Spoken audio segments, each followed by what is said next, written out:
Les imbéciles. En 2 jours, la prison m'était devenue familière. On s'apprivoise de toute étrangeté par l'usage et le temps.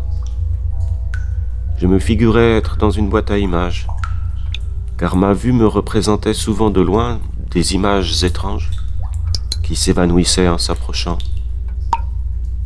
Aucun ennui, parce que nous avons une âme contournable en soi-même, qui peut se faire compagnie, et c'est heureux.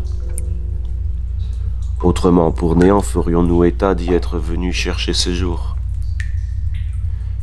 Et du petit cachot où je m'étais logé, il me semblait entendre l'univers. Bonjour, mon fils. J'ai dit bonjour, mon fils. Je suis votre aumônier, et je suis en charge de votre âme. Je suis le père Mersenne. Vous pouvez vous confier à moi. Confidence pour confidence uniquement. Livrez-moi vos secrets et je vous livre les miens. Mersenne, je t'aperçois à travers un trou de ta robe. Je vous prie, monsieur, de ne pas me considérer comme un ennemi. Nous n'avons que du vent et fumée en partage. Allons, mon fils. Si la peur de mourir vous amène à de sombres pensées, c'est que Dieu vous pardonne déjà. Il y a plus d'humanité dans l'œil d'un âne mort que dans le tien. Au moins l'âne a-t-il été vraiment vivant. Je reviendrai.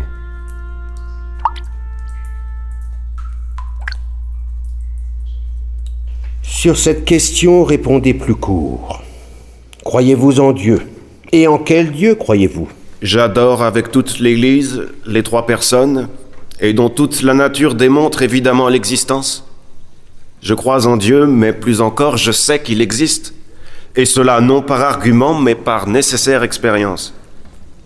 Tenez, cette paille même qu'il y a sur ce sol force à croire qu'il y a un Dieu. Vous dites? Il n'y a rien de caché ou de double fond dans mes paroles.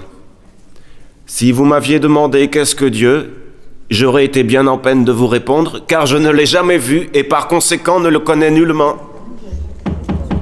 Oui, car personne ne connaît Dieu et ne sait ce qu'il est, si ce n'est lui-même. Mais vous m'avez demandé si je croyais et en quoi je croyais. Je vous ai répondu sur ce témoin, cette paille. Messire, expliquez-vous égard. Je vous promets qu'on la retrouvera à votre bûcher si vous ne nous convainquez pas. Au bon plaisir de mon Seigneur. Le grain jeté en terre semble d'abord détruit et commence à blanchir. Il devient vert au sortir de la terre et pousse insensiblement.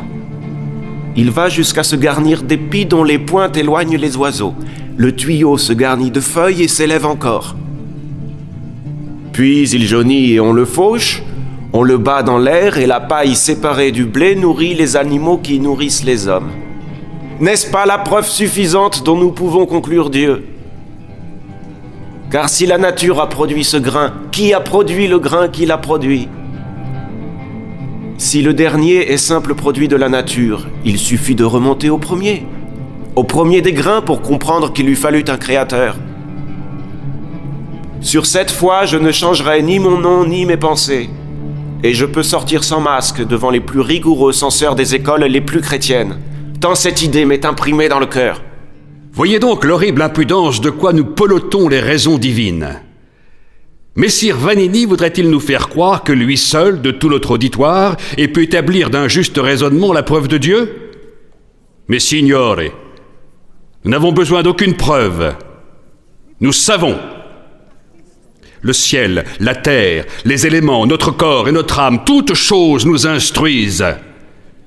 Tout nous démontre qu'il n'est pièce du monde sans auteur. Oui, très tous, véritablement, car ce monde est un temple très saint, dans lequel l'homme est introduit pour y contempler des statues non œuvrées de mortelles mains. Sachez vous souvenir, monsieur le philosophe, que la connaissance des causes appartient seulement à celui qui a la conduite des choses, non à nous, qui n'en avons que la souffrance. Monseigneur, je voudrais vous rappeler que j'ai été félicité par la reine de France elle-même pour un mien ouvrage où j'avais démontré la validité de notre foi catholique. Non à la manière usée des anciens, ni par quelques rêveries de platoniciens, mais en puisant aux sources les plus cachées de la philosophie. Je n'ai moi non plus de leçons théologiques à recevoir de personne. Aussi répéterai-je une de mes premières questions, car au tableau que vous nous faites, vous seriez presque docteur de l'Église. Pourquoi s'enfuir de Paris quand on bénéficie de si haute protection? Pourquoi a-t-on tant parlé de vous, convaincu de débauche et d'hérésie? Votre livre, dites-vous, est-ce celui-là même qu'il y a 3 ans la docte Sorbonne de Paris, arbitre des matières de la foi, ayant vu ce livre, le déclara pernicieux et le condamna au feu? Votre fuite en Angleterre, votre conversion à l'impiété anglicane ont fait beaucoup de bruit. Vous ne pourrez nous tromper longtemps. J'en suis revenu, Éminence, avec autant d'éclat. Nous verrons bien. Mes seigneurs, la Cour tiendra ses débats cet après-midi. Nous y entendrons quelques témoins propres, je le pense, à éclairer votre jugement. Que Laurent conduise l'accusé en cellule. Oh, la raison me défoue, cela me brûle le cœur et les os. Me le rendront-ils? Non, jamais, Seigneur. Faites qu'il me le rende, Seigneur, qu'il ne lui arrive rien. Pardonnez-lui, s'il